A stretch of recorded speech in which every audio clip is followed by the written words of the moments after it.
Diabetes এড়াতে 10টি মিষ্টি ফল কিভাবে খাবেন? বেশি প্রাকৃতিক চিনি আছে তাই কি ফল বাদ দিয়ে দেবেন? আপনি কি ডায়াবেটিসকে ভয় পান? তাই কি আম, কলা, আঙুর, লিচু, কাঁঠাল এসব ফল খাওয়া প্রায় বন্ধ করে দিয়েছেন? তাহলে আজকের ভিডিওটি আপনার জন্য। কারণ একটি ভুল ধারণা আমাদের মধ্যে খুবই প্রচলিত, মিষ্টি ফল মানেই ডায়াবেটিসের জন্য ক্ষতিকর। কিন্তু সত্যিটা হলো ফলকে ভয় পাওয়ার দরকার নেই, বুঝে খাওয়ার দরকার আছে। তবে কিছু ফল তুলনামূলকভাবে বেশি মিষ্টি বা কার্বোহাইড্রেট যুক্ত, বিশেষ করে ডায়াবেটিস থাকলে বা ডায়াবেটিসের ঝুঁকি বেশি হলে এগুলো কতটা এবং কিভাবে খাবেন সেটি জানা গুরুত্বপূর্ণ। আজকের ভিডিওতে আমরা এমন 10টি ফলের কথা বলবো যেগুলো খাওয়ার সময় একটু বেশি সচেতন হতে হবে আপনাকে। আর ভিডিওর একদম শেষে বলবো ফল খাওয়ার এমন একটি নিয়ম যা ফলের চিনি নিয়ে অযথা ভয় কমাতে আপনাকে সাহায্য করবে।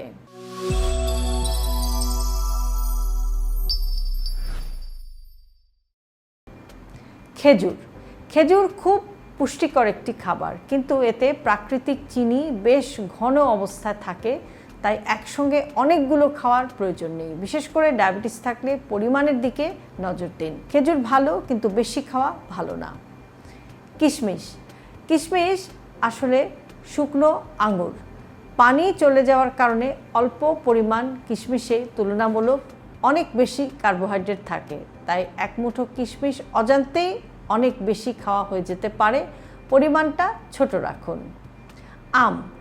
আম আমাদের খুবই প্রিয় ফল।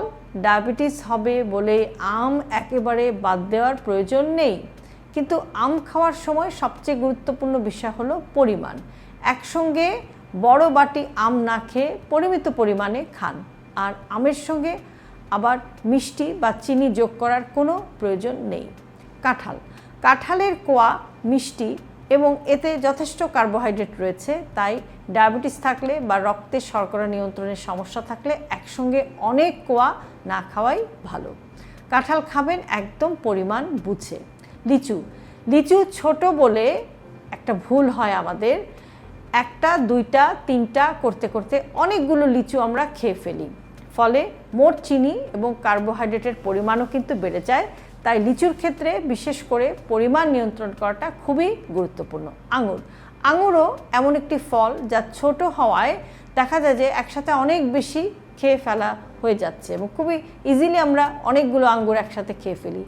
এক মুঠো দিয়ে শুরু করে কখন যে একটা বড় বাটি শেষ হয়ে যায় আমরা অনেক সময় বুঝতেই পারি না।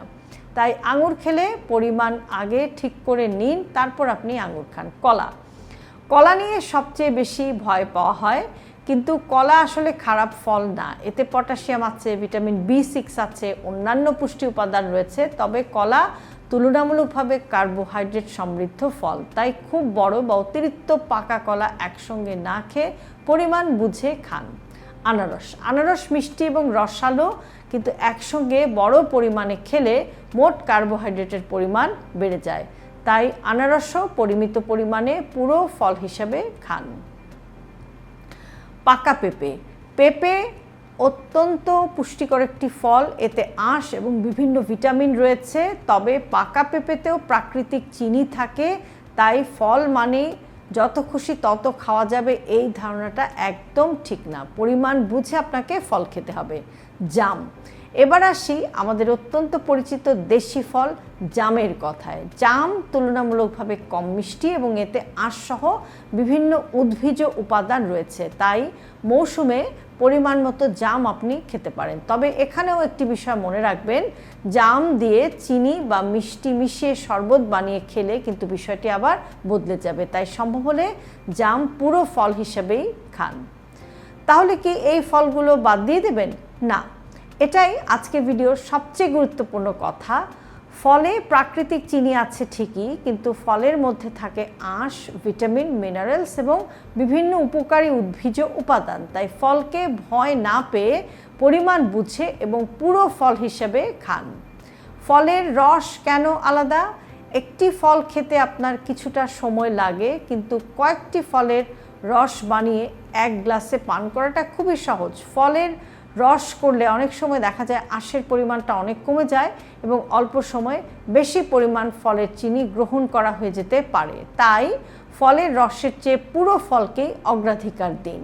ফল কখন খাবেন? ফল খাওয়ার জন্য সবার ক্ষেত্রে নির্দিষ্ট একটি সেরা সময় কিন্তু আসলে নেই। সকালে খেলেই ভালো অথবা রাতে খেলেই খারাপ, এমন কোনো সাধারণ নিয়মও নেই। তবে গুরুত্বপূর্ণ হলো আপনি কতটা ফল খাচ্ছেন এবং সারাদিনে মোট কতটা কার্বোহাইড্রেট আপনি গ্রহণ করছেন। একটি গুরুত্বপূর্ণ কৌশল, শুধু মিষ্টি ফল একসঙ্গে অনেকটা খাওয়ার পরিবর্তে সুষম খাবারের অংশ হিসেবে পরিমিত পরিমাণে আপনি খেতে পারেন। যেমন একটি ফলের সঙ্গে কিছু বাদাম বা চিনি ছাড়া দই যোগ করা যেতে পারে। তবে আপনার যদি ডায়াবেটিস থাকে, ব্যক্তিগত খাদ্য তালিকা চিকিৎসক বা পুষ্টিবিদের পরামর্শ অনুযায়ী ঠিক করাটাই আপনার জন্য সবচেয়ে ভালো চয়েস। ডায়াবেটিস এড়াতে শুধু ফলের দিকে তাকালে কি হবে?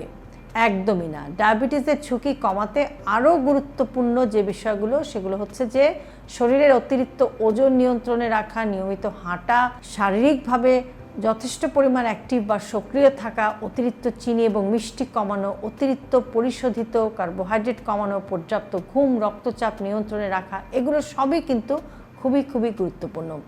ভিডিও শেষে সবচেয়ে গুরুত্বপূর্ণ টিপস, এখন সেই কথাটি বলছি যেটার কথা আমি ভিডিও শুরুতে বলেছিলাম। ডায়াবেটিস এড়াতে ফল বাদ দেবেন না, ফলের পরিমাণ বুঝুন। বিশেষ করে মিষ্টি ফলের ক্ষেত্রে একসঙ্গে বেশি নয়, পুরো ফলটা খাবেন, ফলের রস নয়, এবং সারাদিনের মোট খাবারের ভারসাম্যটা বজায় রাখবেন।